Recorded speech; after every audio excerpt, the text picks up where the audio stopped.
Hi, I'm Kate. And I'm Mandy, and this is Love Sober, the podcast for the sober and sober curious.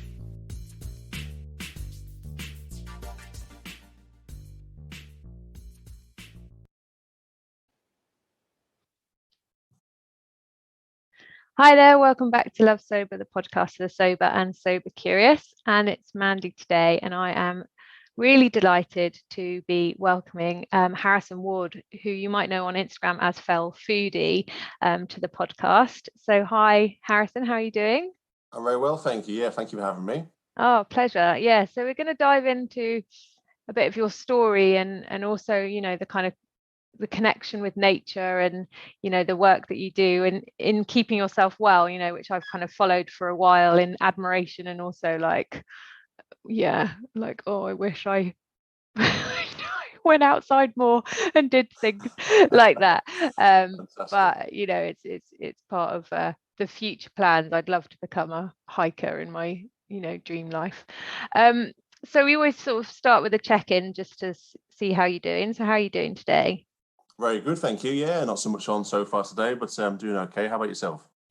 Yeah, pretty good. I was just saying before that we've got a new puppy. That's kind of playing havoc with any organisation skills or sleep schedules or anything. So I'm all right, but yeah, navigating navigating a new new thing. But anyway, so we always start a bit with your, you know, your decision to stop drinking alcohol. So can you tell us a little bit about that and a little bit about your sobriety journey, please?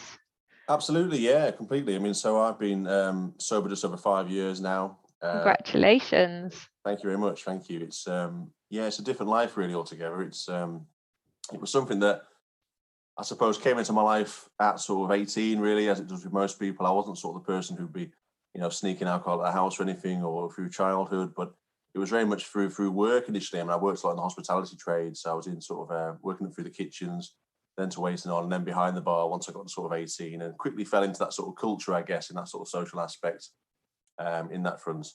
But really, it was also a bit at the time, I guess, because I'd also had, I'd been suffering a lot from various depression through puberty and stuff, and didn't really know how to sort of battle these thoughts in my head. It was something I kept very quiet to myself.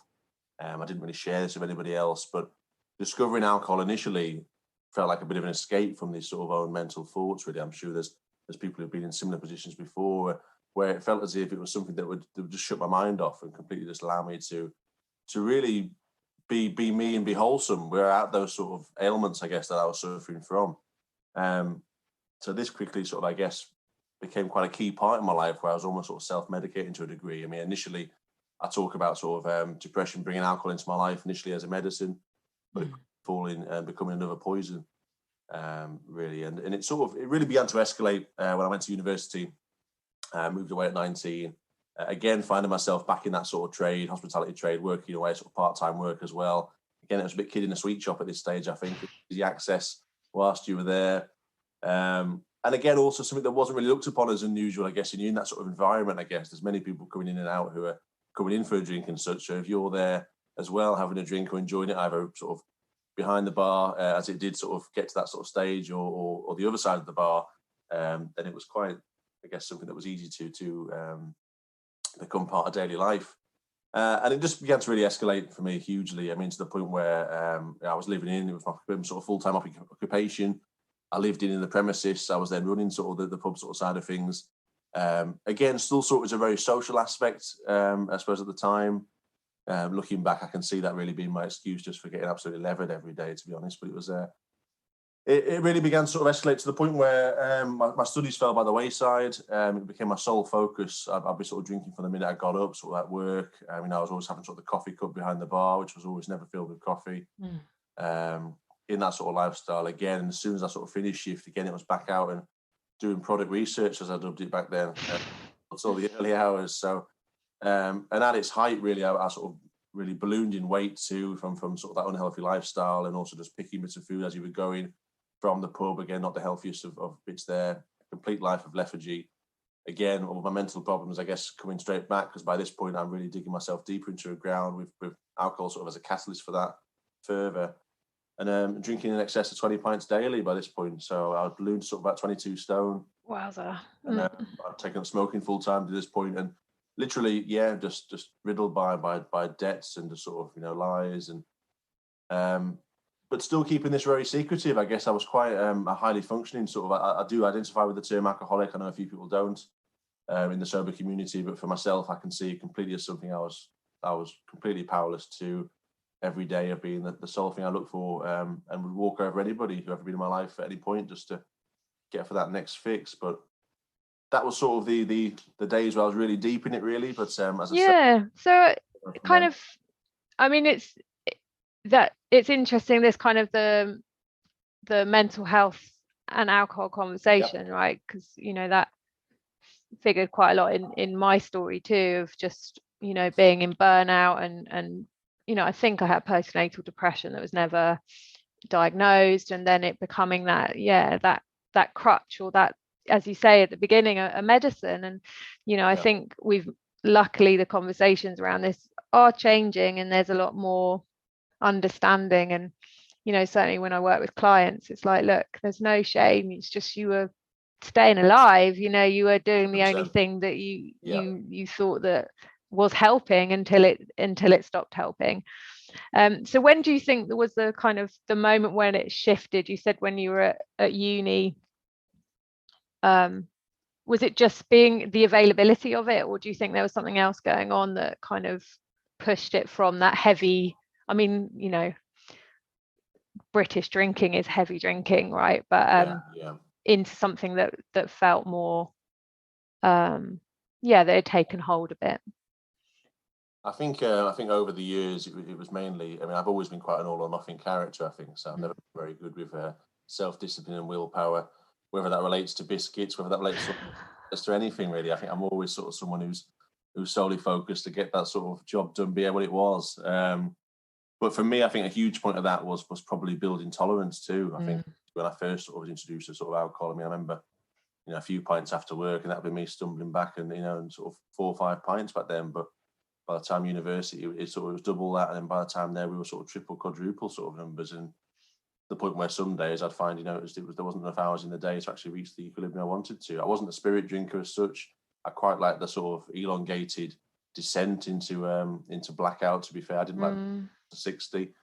I like to sort of be out there under that sort of guise of being social, to be fair. So it was, I think over time, I think initially you're trying to reach that sort of euphoric period with it, really sort of hitting that point where the mind does shut off and you become sort of free from sort of certain problems. But over time, I guess tolerance increases. It takes longer and longer to get there. And then, of course, as it becomes in that deeper, darker circle, that each day you're actually starting at a much lower point than you would have been each day. So you almost never reaching those heights anymore. And you're chasing that high, if you will, I guess, as it is with these sort of addictions and things. You are very much just constantly chasing euphoria. And I think that's what, because obviously, we talk now, again, the conversations change, that addiction is a gradient scale, right? So it's not something that it's not black and white. You're not one or the other, from one day. It takes time, and part of that thing is that tolerance and that building of that kind of less and less joy yet repeated behavior. And I think a lot of people can identify with that, and until the point where it's literally you're just stopping, you're stopping the cravings rather than actually getting any kind of good hit from it. And I think, I don't know if you had this, but I think part of the problem was for me when I was trying to like cut down, or I'd stop for a little bit, then my tolerance would drop, but then I couldn't drink as much as I wanted to. So it was always this kind of like, sort of cat and mouse thing of like, right, okay, I'm not going to drink so much, but then it would be like, well, I can only have 2 glasses of wine and I don't just want that, so I'd rather just drink more, because at least then I can drink as much as I want to. So I was just like constantly trying to like find this balance, and that's why in the end for me it was just abstinence was the only way. It was like, I'm never going to get to that sweet spot, because that sweet spot doesn't That's exist. interesting. Yeah, but I don't feel as if I've ever tried to sort of make that equilibrium. I was never really, I didn't see it as a problem. I didn't see alcohol as something that controlled my life. I saw myself as a heavy drinker, but someone who enjoyed a drink, not to the extent of where I sort of fallen, and never really looked to cut down. Couldn't imagine a life without a drink in my hand. It was what my life revolved around. It was the minute I had my first pints that went down my neck, that was the day over, and that was the sole focus. But for me, the day when I stopped drinking has been the only day I've ever tried to stop. That's really interesting. And actually, we find that, you know, because there's a lot of work to be done with men, you know, in early intervention, because there does seem to be this kind of grey area drinking conversation a lot more with women. You know, we're joining forums and we're like asking questions earlier, you know, so we, you know, the struggle of that shouldn't I, you know, back and forth is more prevalent. And whereas men, there is still that kind of that rock bottom of like, right, I never even knew this was happening, and then this is it's you know, kind of game over. I mean, I know you do a lot of advocacy work for mental health in men, and have you seen a shift that men are starting to talk more, or, you know, what can we do, I guess, to sort of help change the conversation in men's mental health? I think it's certainly increasing and certainly becoming something more people are more aware of now. I think even I look back to sort of myself growing up, wondering what I was going through. Again, there wasn't any stories to relate to, any sort of similar bits in the news. And again, there was still the sort of big masculinity culture of, you know, speaking out feelings was weak. And I guess, you know, that's what you sort of did. It was just, you know, maybe quite practical work, head down and sort of drink with the boys sort of thing. I never really conformed to that sort of stuff anyway, I didn't feel. But there wasn't really any stories, I guess, of out there. And anyone who did sort of feel as if they came forward was quite ridiculed for it. So, and again, perhaps back then they were probably some of the bravest characters going to actually break out of that sort of that cycle, as you still see today in other sort of areas too, whether it be you know, some different pockets of society. But coming forward, I think these days again, I've seen a lot more in sort of celebrity and sportsman sort of culture where they've come out and expressed sort of issues they've had, perhaps after they've stopped doing their careers, example, or probably issues they've had on the side that have been going alongside that. And whether or not this is all to do with the fact that obviously media sort of transformed too. We've all now got access to a lot of people's front rooms, if you will. So we're all through social media and whatnot, where we've got access to people's thoughts and their daily life and bits. And I guess that's sort of almost sort of public figure gossip in a way as well. I mean, there's no, I mean, I do sometimes look back and think, I'm quite glad I just sort of missed the smartphone era. In terms oh my God. Because I mean, it's something now, it's just funny. I remember going through and untagging loads of photos at one point that I did get. I just caught the very end of sort of, I guess, the Facebook style of things. But looking back now, I almost wish I didn't, because I'd have a lot more sort of, I guess, sort of ammunition. Content. If you will, exactly. Yeah. There's only a few, but I think back to some of the sort of scenarios you got yourself into. And these days, it would be documented each night. You could even have the whole, I don't remember last night. You know, that sometimes was the true fact and sometimes was more the excuse, I don't want to remember it. But yeah, so all that sort of side of things now, which has worked, I suppose, both positively and negatively. Yeah, it's true, actually. I hadn't thought about that, but it must impact, because obviously, you know, younger people are like questioning their drinking more, and they are more, there is a lot more kind of alcohol-free people within millennials and younger. And that must be part of it. It's just like, you know, my life is documented online, so you know, they're more protective, thank God. I mean, but yeah, I mean, it's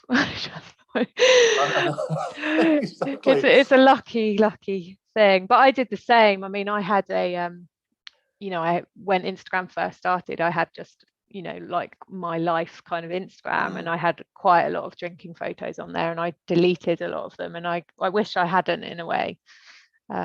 I've got a few, but yeah, I mean, I've got diaries which I read occasionally. You know. I mean, I do you ever miss it? Do you ever get triggered, or are you just, you know, do you have to work? Yeah, I mean, it's been for myself. I mean, it's been something that really, looking back, I can remember sort of moments of attempted intervention over the years, and sort of, you know, just batting them off. And really, I think until that person wants to make that sort of initial change, it's very hard to make an intervention that just sort of puts resentment towards those individual characters. I think that bottle feeling. I think sometimes if I'm hitting sort of low days on stuff, maybe the sort of mental health side of things, I mean, that's something that, is a constant problem for me. Again, it's been something I've suffered with from puberty. And again, that was very much, as you mentioned before, a bit of a crux, if you will, a bit of a to sort of escape from that. These days, I sort of try and find that sort of escape in terms of fitness or in terms of sort of hiking and getting outdoors.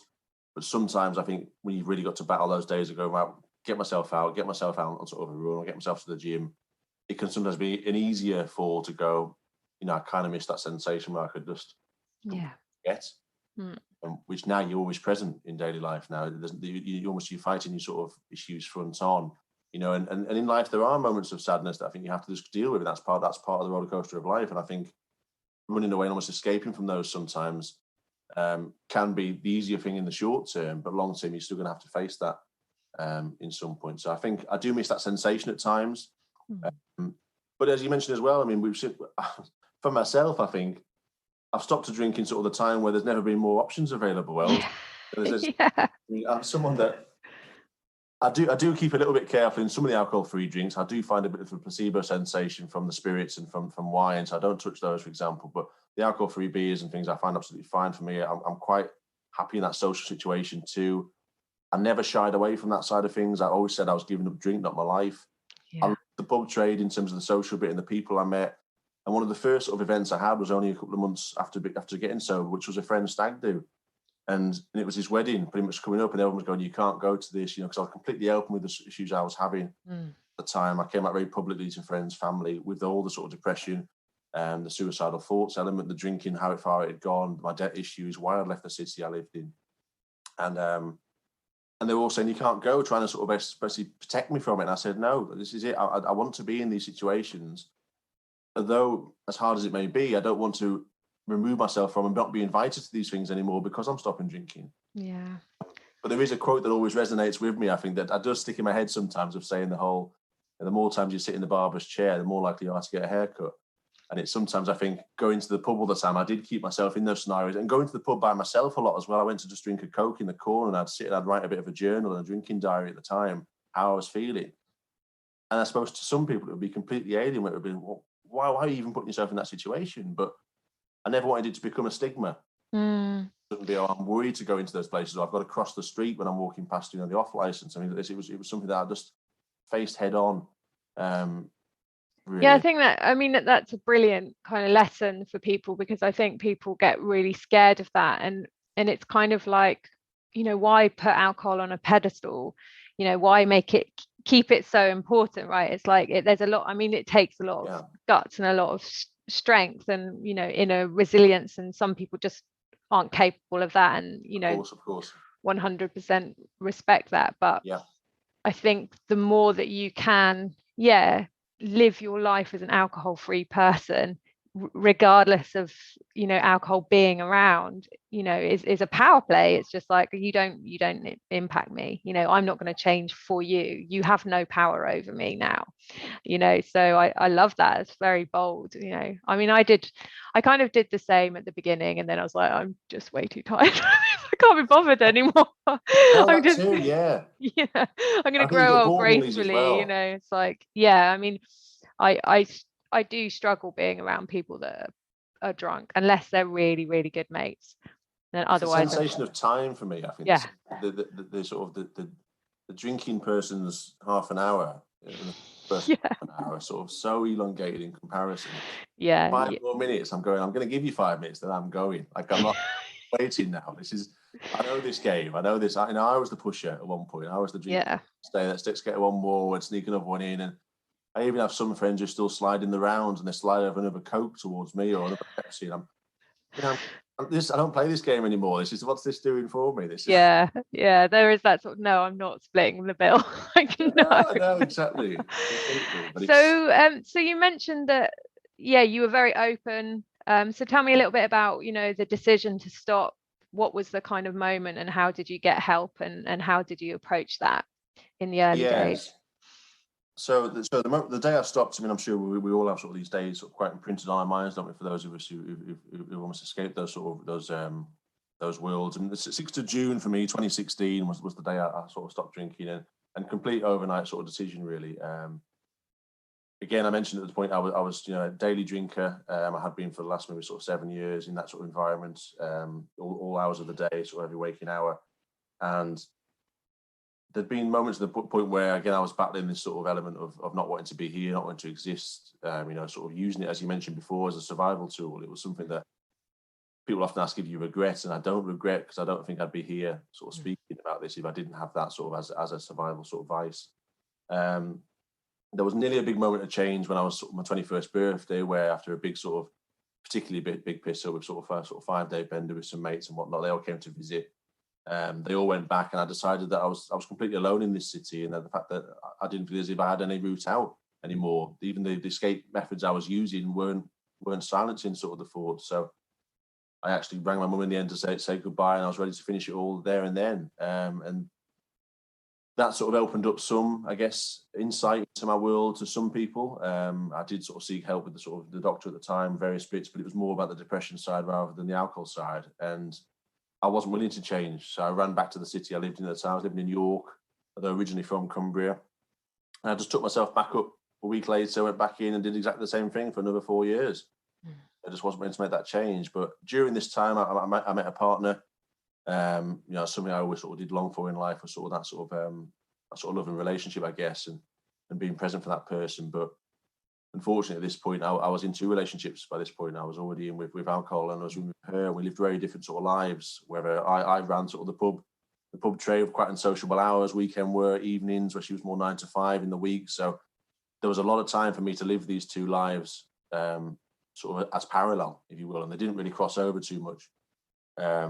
They'd leach into each other slightly, but I guess I was very much someone that I looked exactly the same after 4 pints as I did after 16 pints, after 20 pints. People couldn't generally tell. I was just glazed constantly, and just became more sedate. And so that was something that I guess started to eat away those sort of 2 relationships into a play. There was a few moments, I guess, of arguing and whatnot that would cross over particular sort of drunken moments or bringing bits home, and even points where I guess I'd come around to her absolutely off my face and whatnot, and how I was, sort of, even less of incontinent in a bed sort of thing. I'd wet the mattress and stuff in there, and sort of that would obviously cause big issue and big arguments, which would generally I'd still be drunk waking up, and I'd just sort of fight it, argue back, and then go straight back on the drink again.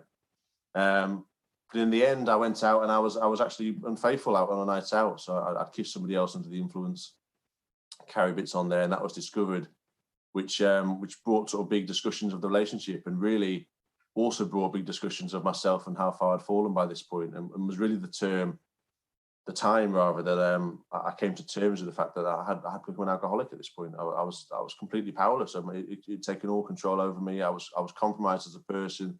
The values I held so tightly to myself was something that was now by the wayside, and it was that sort of moment of really becoming that person and really doing an action like that to someone that I deeply loved that vowed me to the next day to really go, I'm removing alcohol from my life. And it was a complete overnight life switch moment. I remember going back to work at the pub that next day. I got through the breakfast shift. I was actually cooking in the kitchen that day because we didn't have a chef at the time. And the boss came over and sort of saw me and said, something's not right with you. And I just broke down in front of him completely, said what had happened. And he said, go sit outside for a bit with a glass of water, a coffee. I didn't come back in for 8 hours. I just sat outside, and by which point my colleague had come to take his managerial shift in the evening shift over, and he came straight out with a pint and said, get this down, you feel better. I said, I don't drink anymore, John. And he just looked at me just as if I was completely crazy. This was a man that had seen me pretty much every day for the last 5 years at the end of the bar, sweeping up any drink known to man, drip tray specials, the lot, things that people had left.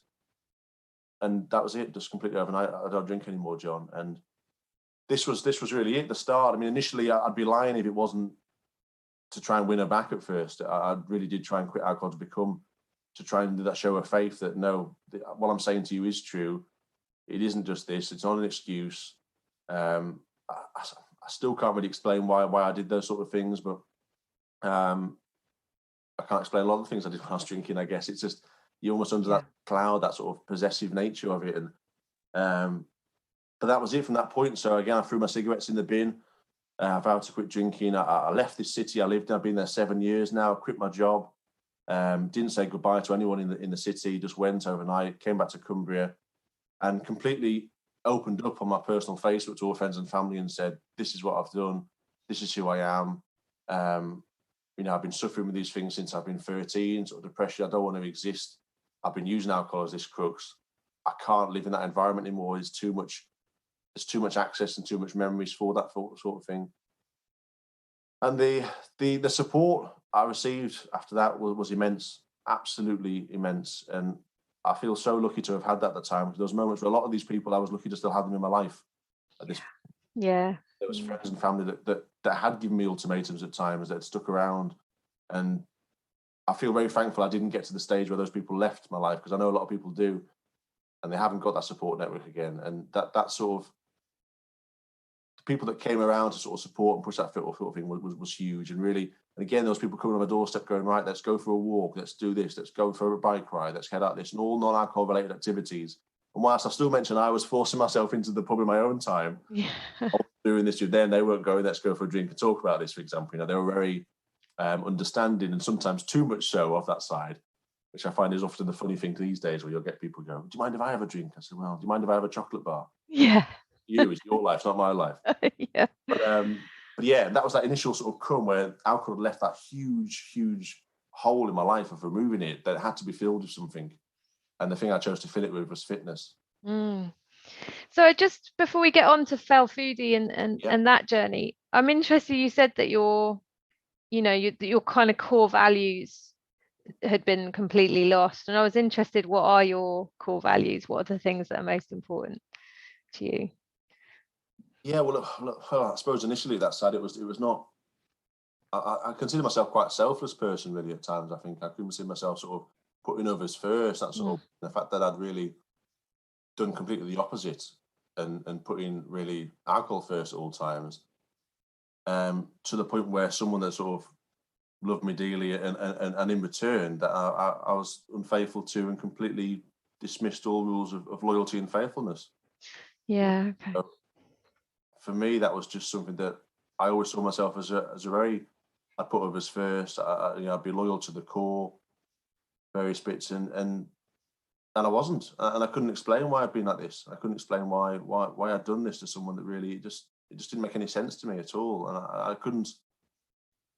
I guess trying to fight all moments of defence, that thing, but I was defenceless. I had no case at all, and that was something that just sort of completely struck me in the fact that I knew I was wrong, and I just had to redeem myself and go through this period of redemption. Yeah, I just asked that because I think, for people listening that are struggling, and obviously when we coach, we do a lot of work around values, but I think it was just that fundamental thing for me. It was just like when I understood, that my core value was integrity, and that I wasn't being fully myself. I wasn't being fully honest. I'd lost that. When you can tap into that and just be like, I can't drink because I lose that, it's just incredibly powerful, and for you that thing of loyalty, of just like, that's the rock bottom of your personal experience. It's like, I cannot do that because it's so important to me. It's something more fundamental than alcohol in that moment. Just like, there is that thing of like, when I cross that barrier of that value with myself, that's a power tool to be like, no more, like, and you hold that close to you, and I check in with that all the time, like, because it's obviously recovery is a journey in many areas of life, and I was very much a people pleaser and a shapeshifter and tried to fit myself in places, and so when I check in with that, in friendship groups or work situations, it's like, is this integral to me? Like, do I feel integrity here? And it's like, no. Okay, right. That's the sort of, to navigate those toxic relationships and all those sort of things. And for you, it's that loyalty thing. So well, no, I think well, as I say, I think integrity is a great word for it. I think that sort of encompasses all, to be fair. I think the lies, the bits, even the moments of stealing, and whether it's it's poor excuses or just that's it. Loyalties and all sorts of integrity is a great way to put it. I think exactly. It's a big sort of awakening moment. So you found your way, your direction, and your savior, I guess, in sort of fitness and the outside nature. So tell us a little bit about, how did that become your thing, and yeah, and tell us what is Fell Foodie and a little bit about it. Yeah, so it was, again, as I mentioned, I wasn't an active person at all. Again, I wasn't doing any exercise at this point. I said I was very overweight. I suppose I was active as a child. I suppose I was quite big. I wasn't too bad. I grew up in Cumbria, so quite a rural area, and very close to the Lake District. But I really neglected sort of these fells and mountains that were close by to me. I just saw them as just hills, really. I think the closest I came to sort of walking up them was probably coffee and cake in Keswick, sort of with the family. And upon coming back to Cumbria, as I say, in that first 2 weeks of coming back from York, again, getting sober, going through the sort of throes of withdrawal and all sorts, head all over the place, pining for my ex.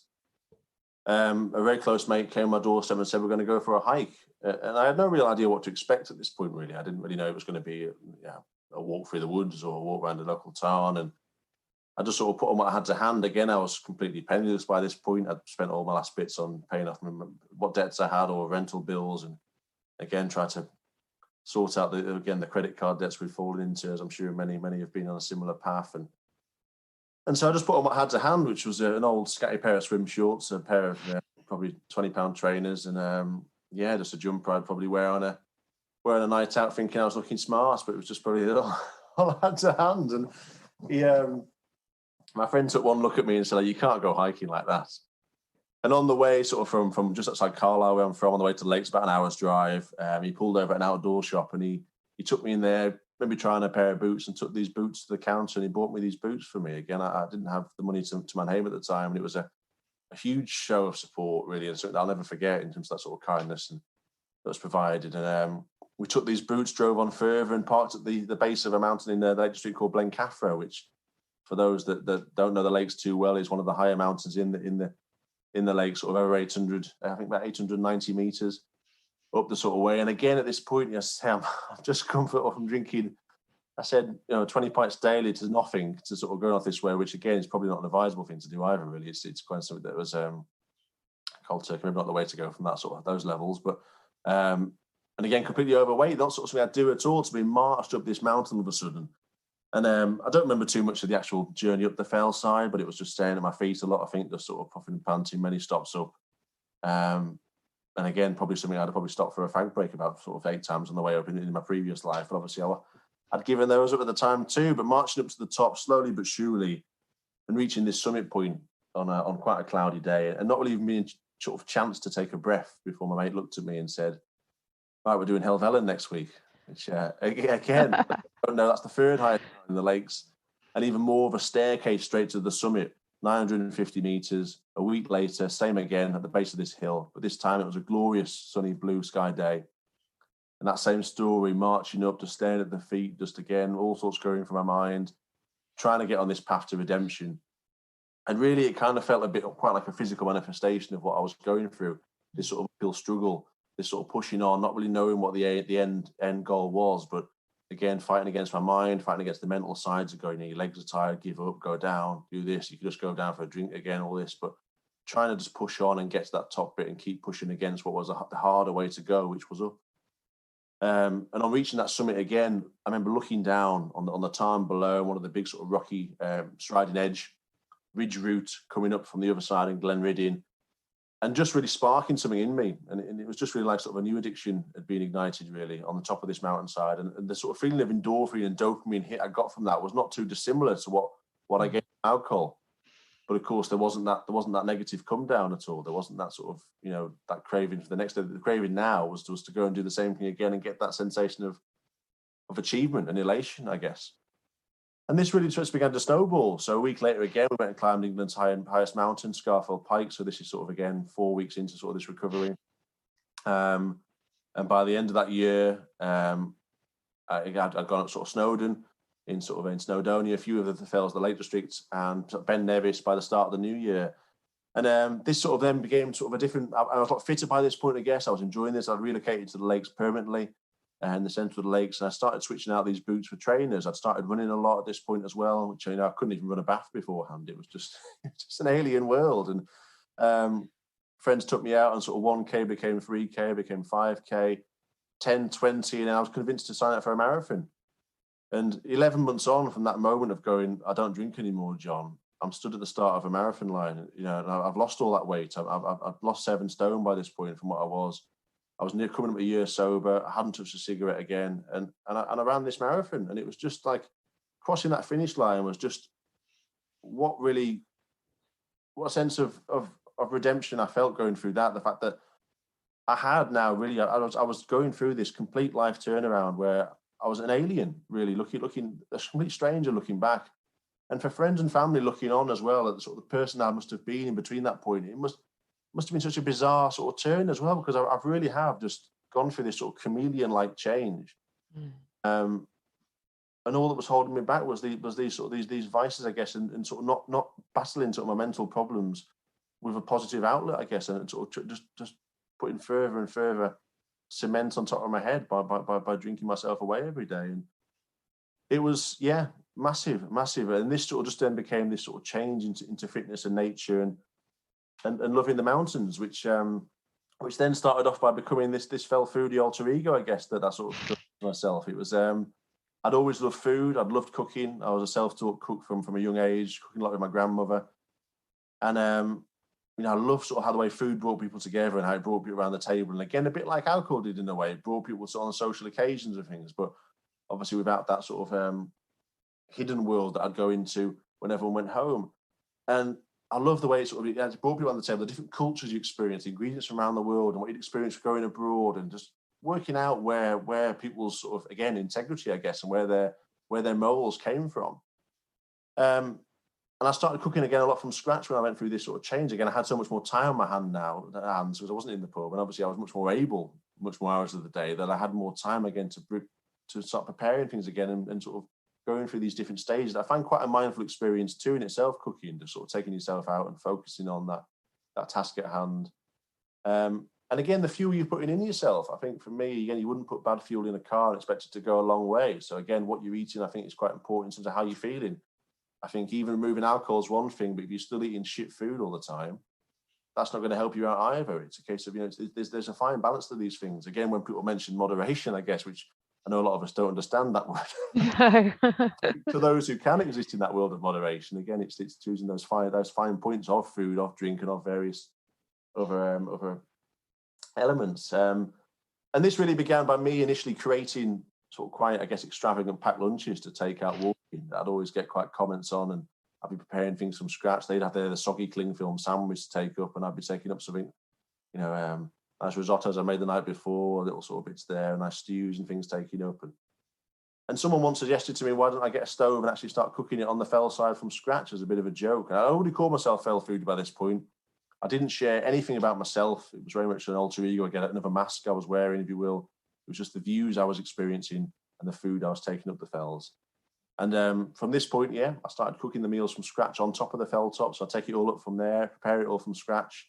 And again, was another way of me just spending more time in the outdoors. And rather than living that very busy life we do quite often of just rushing around, getting to the point, getting that selfie at the summit, if you will, or getting straight to that sensation of inebriation or whatever, it was for me just spending a bit of time in there and being present in that moment, preparing this dish on the fell side.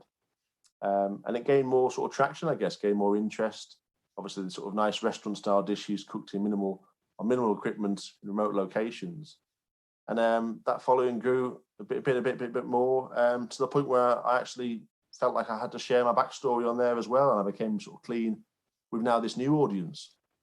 I shared quite publicly to friends and family, as I mentioned, but at this point now I shared completely really to what were strangers on the internet, and just completely revealed everything I'd gone through from the suicide attempts to sort of depression through early life, to the initial days of drinking, to the weight gain, and to the sort of moments, where I was unfaithful and what caused this change. And once again, that outpouring of support that I received again, and the similar stories I got from people as well, was just completely knocked me back.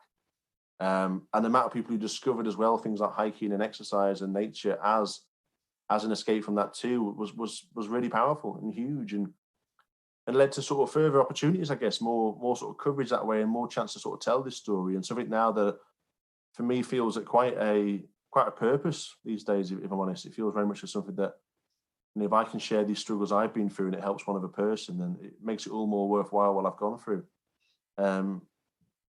Yeah, and these days just still enjoying that sort of cooking side of the mountain, still doing my hiking, still this Fell Foodie character, if you will, but now completely present, completely open and out there to the world, and also sharing warts and all this story of who I am really, and how I've got to this point, which is a key part to where I am now. It's not a forgotten year or lost years. It's very much the reason I am who I am now. Oh, I love that. Oh, I feel quite emotional. Yeah, super inspirational. And I love what you said about actually when you cook, on the fells, that makes you slow down, and that kind of mindfulness element of it, that intentional living element, which is definitely, still a work in progress, because I think for a lot of people, for whatever reason, whether it was trauma or, stress or, not feeling confident in themselves, or mental health, whatever the kind of the reasons, why people drink. And obviously alcohol is addictive. You don't need a reason, but, for a lot of people, there is something that they feel uncomfortable in their own skin or their own environment, and it's hard to then allow yourself to sit in yourself, and be, and I certainly, that's a journey for me, just to be like, okay, to be mindful and be present, but that's living, that's what it's all about, and so I find it really inspirational, that idea of just taking time, slowing it down.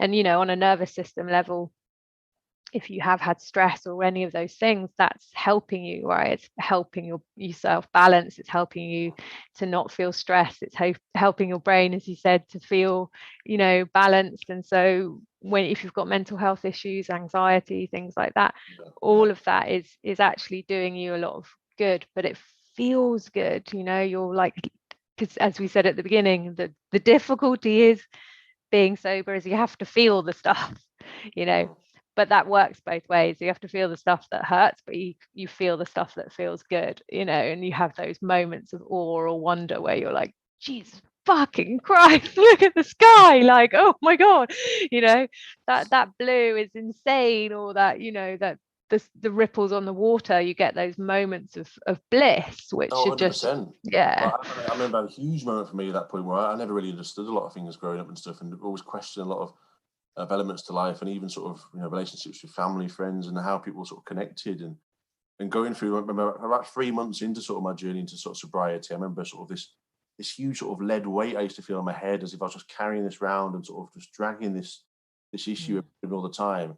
One day I just felt like this balloon was popped in my head, and I just had this sensation of weightlessness in a way, and just everything sort of flooded in, and it was very emotional sort of time. It felt very much like a bit of a, or maybe not to go too far, but even sort of like that sort of, people talk about spiritual awakening sort of thing. All of a sudden I just felt as if a lot of things made sense, and again the world just looked very different. It looks a lot clearer, and I was more present to things, and it was again like I'd just been restricting these sort of emotional outlets for a decade, and just finding out what they are again, and what things actually mean, and what feelings are. Yeah. Just numb them to the core. And it is incredible. I mean, the kind of the catalyst, sobriety can be for people. It's just like, how did I get from, I wrote a book, I published a book, I did a podcast, we created a course, we're writing another book. Like, how did all that happen to me? I've got a puppy. What's all that? That's the next hardest chapter. So in terms of your kind of daily practices to keep yourself well, your self-care, what does your daily routine look like?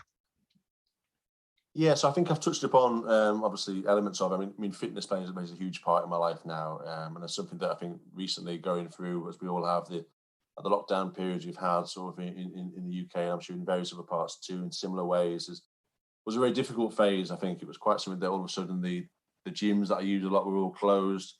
Even the outdoor side of things, even here, I mean, I'm very lucky to live in an area that's a lot of green space, and I'm in no way make any sort of comparisons to people that are maybe, you know, cooped up in high-rise buildings in the cities. I mean, I can't even compare sort of the lifestyle difference. But here, you're almost being told at all times that yes, you get outside, but only for a certain amount of time. And if you were seen outside, people were looking at you strange, and it was like, "Are you local? Are you from round here?" It almost got quite phobic in a way as well, to the point where you felt guilty to go outdoors.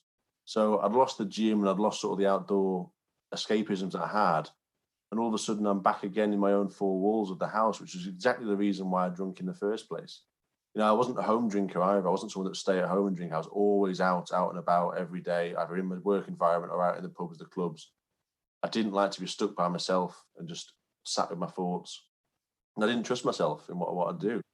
So I was forced back into this situation for the first time in sobriety, where my positive outlets were almost taken away. And it was fantastic seeing people that embraced these sort of home workouts and home livings and various bits and changing their routines and adapting them for this new world. But I very, very struggled with changing the habits to that sort of that style. Again, I don't like to be someone that's cooped up indoors. As I mentioned, I like to be out there all the time, hiking, sort of out there, cooking outdoors. I like to go camping in the outdoors all the time. I'm just completely sort of back out into that back to basics living. And I'd be lying if this wasn't a very testing point, really. I think for the first time in a long while, I found myself very much, you know, thinking, well, maybe I should just drink all this away and drink through this phase and just to sort of speed it up. Because again, it was always a time thing. It was just getting through another day. Yeah. Speeding that along and existing. That's all it was, really. I was just existing, just staying present, really. Again, that maybe selfless action where I didn't want to be here at all, personally. I didn't want to be, I'd be quite happy to have turned the light off. Again, it was the sensation of others and how that would leave other people. So again, I kept myself present in the way I knew as how I could do, and was not to feel at all. So that was a big change in lifestyle. But obviously coming out of that again, I found myself, I did fall back onto food quite a bit, as I'm sure a lot of people did too. Again, that was more the crux again, probably eating a bit too much as what I was. I wasn't being as active as I was then either. So maybe put a bit of weight back on again. But I think if that was the sacrifice to make to maintain my sort of sobriety and headspace, then it's a willing sacrifice. So we're back out into it now again. We're now back into that sort of routine. We're back into the Fells again. Felt like a few steps back from where I was, but certainly not square one. I kept reminding myself that, you know, you're a million miles away from where you were, even if it feels as if it's more difficult again. But a mental challenge in itself, sort of going back a few steps. Yeah. Back out into the outdoors, back out the sort of way. Still not done my running trains as much as I'd like, but we'll get back to that, I'm sure, as well. That'll find its way back into the routine. But for me, that sort of healthy body, healthy mind is a huge thing for me. I think that's the way I deal with you know, this battle daily with depression sort of thing, is just trying to keep a sort of fit and active lifestyle. And again, back to sort of a lot of fresh cooking again, still being out there, being sort of not feeling as if you've got to rush around. I'm someone who quite likes a food shop, so I don't like to be rushed around the supermarket. I like to sort of spend the time, getting my mind sort of rolling, what I want to cook, again, taking inspiration from different ingredients. So again, lockdown sort of shopping was quite, you know, it felt like you were on a timer. It was supermarket sweep, you know, trying to just rush around and get it in and get out. It was... Yeah, and I think it's, you know, I mean, obviously the statistics show, right, it was, you know, drinking went up, it was incredibly impactful, and, you know, I think it needs talking about, and it needs, you know, just underlying that for many people, you know, no matter how sort of stable you were, if you're, you know, for example, Kate, who I do the podcast with, you know, one of her stable sobriety tools is yoga, you know, and her yoga practice. And when you can't do that on a regular basis, then that is going to impact you, you know, and it's kind of going back to basics of the tools that were right at the beginning, and just, you know, hunkering down, and then that kind of mantra of this too shall pass. It, you know, there were moments it's just like, we just got to get through, like, you know, because you've got, well, you know, for us, we've got kids homeschooling, and, you know, and trying to run a business and just all the things. It was, you know, incredibly intense. And I know a lot of the women that we work with, you know, really suffered and struggled, And through again, that sort of one day at a time mentality as well. I think of just sort of, if you can get to sort of midnight again sober another day, then you'll maintain sober for that day, sort of thing. It was just making the sort of parameters much smaller to do things again. But existence felt very strange. And again, I'm a big one for sort of natural, sort of almost primal sort of living these days. I don't think we're made to be sort of confined indoors and sort of in these sort of environments. So to be suddenly put in that situation, although I can completely understand the reasons sort of for these bits on the other side, and I think those people going through much harder times than I am, which is something I always battle with. Why am I feeling this way when really I'm not in the worst scenario? But that's your own mind view, isn't it? But that's your reality, right? And and also your need for nature and your need for outside is not at the same parameter as mine, right? So it's going to impact you in a way that it won't impact me. So I think it's incredibly valid that for you and the tools that you had, it was massively impactful. Exactly. So well done you. Well, thank you. Well, and yourself, as I touched upon, I think for a lot of people it was probably, again, became more of a crux. There was probably people drinking levels that they hadn't done beforehand in that sort of time. There's probably people that are opening bottles a lot earlier because they're working from home when they hadn't got that sort of restriction in terms of you can't open it up in the office. Also, one I always considered as well was the functioning alcoholics to a degree. Of all of a sudden they were cut off from supply in a way. It was almost like they were forced into sort of mandatory sort of sobriety in a way at times. I mean, the other side is, of course, everyone was stockpiling as well. So you had those who were drinking in the house, who were buying up all the crates, buying up all the booze from the supermarket. And even though I was walking around, I wasn't going down the aisle as such, but you could still see the shelves were very bare. Yeah. All of a sudden lost their supply in a way of the pubs, wherever it was. But it was had to go a lot cleaner. I mean, it was the only time I think in medical history that the NHS have published publicly how to detox at home with from withdrawal, because obviously withdrawal from alcohol can be deadly, and it's the only time that they had tell people how to do it themselves, because it's just unbelievable. And I think we'll feel the effects for a long time, really, on people. But luckily it is, there are little pockets of real life and normality now. So absolutely. So we're coming towards the end. What plans and projects do you have coming up for Fell Foodie? I mean, I love the fact that it's become a purpose for you. So how would you like it to progress in the future? It's a difficult one on that front, I guess. I mean, I've never had any huge aims for it. It was just very much me being me sharing my adventures, me sharing my personal experiences, and it sort of developed into something more where I get the opportunity to speak further. I do a lot of public speaking now, a lot of sort of corporate well-being talks, sort of for the mental health side, which is brilliant. I mean, even talk to things like schools, which I find a hugely powerful experience to do. Just knowing that I was maybe in that room once, not knowing what the hell I was going through, and just, although you don't get all the room as you don't usually in school classes, but even when it's like 60% eyes on you sort of thing, I think that is a very emotionally draining period for me, just putting it out there, because I'm quite a raw speaker. But I think the power in what it can do as well, I think is hugely empowering me. So that's something I'd love to do more of from that side of things. I think there's, again, the big purpose in that, in sharing the tales and being almost a voice for the voiceless in a way. I think for that sort of stuff as well, I think is an important bit to be. The fact I can talk about that now, which I never would have been able to a few years back. I couldn't have imagined talking about it. The food side of things, again, I do a lot of food demonstrations, festival appearances, working with a lot of brands, various bits, potentially some exciting bits coming on that sort of side of things as well, myself as a person. But again, just I see it all very much as a bonus where I am. Any little steps are just kind of, I wouldn't have been here. This was worlds apart from where I was. So I don't put too much stress on it or too much sort of elevation. I've got to be at this stage. I've got to get to that. I've got to be this next year. I just, again, as I do with my sobriety and as I do with everything else, I take one day at a time and just see how it's coming, and just, I don't really look too far ahead, just live in the moment.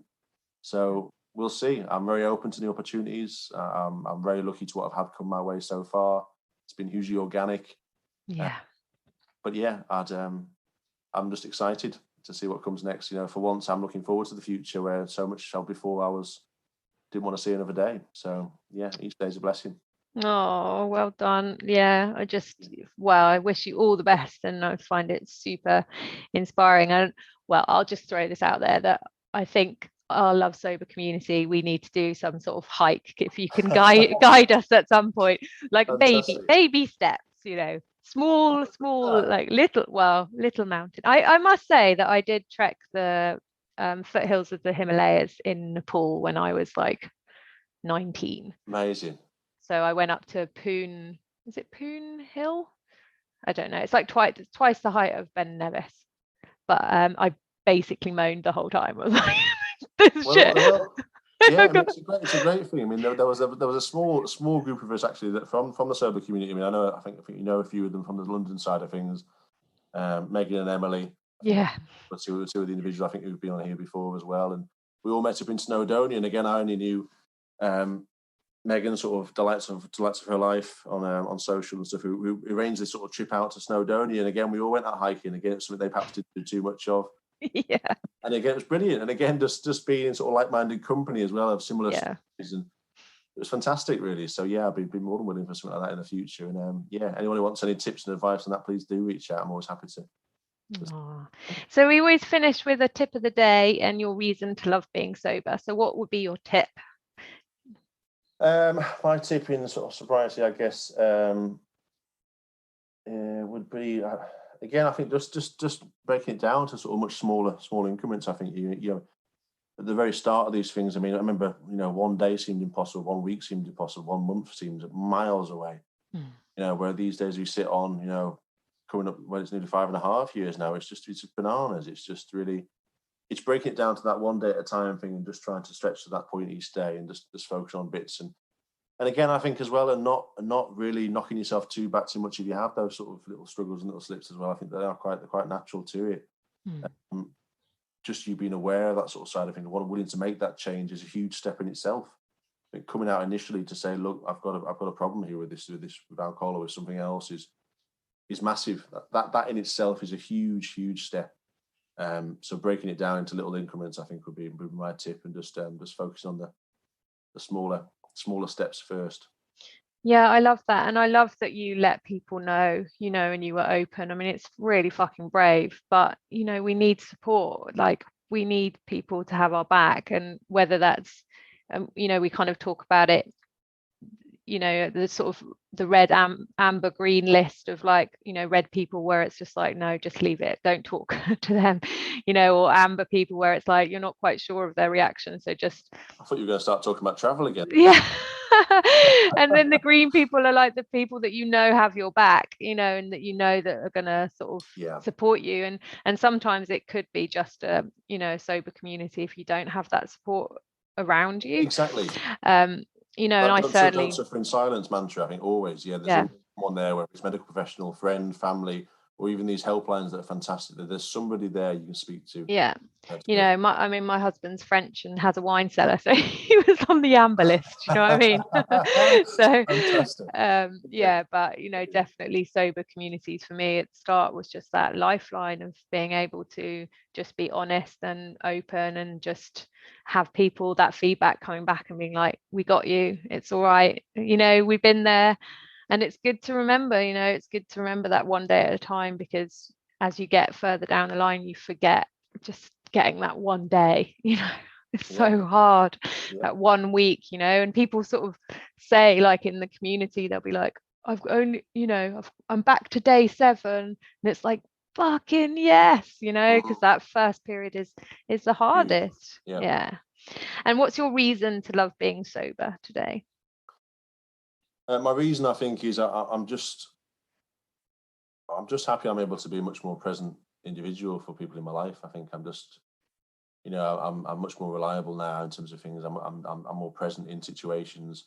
I'm not a hindrance. I'm not, sort of someone who's maybe going to cause an issue at things.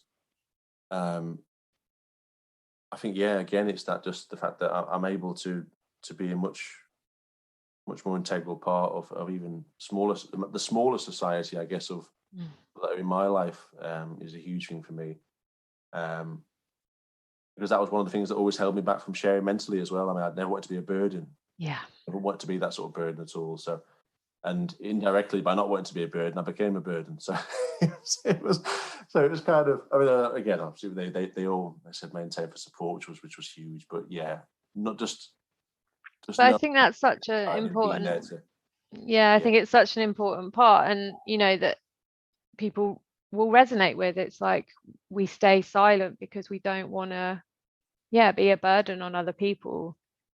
Yet you're not, and people just want to help. And I think, like, I kept a lot of things secret for a really long time because I thought if I said them out loud, the impact they would have on other people, like I couldn't handle that they would have that knowledge and that would cause them pain, and it's like that's not out of my control, and that's not my responsibility. It's like they are able to hold that space, and hold that for you because they love you, and so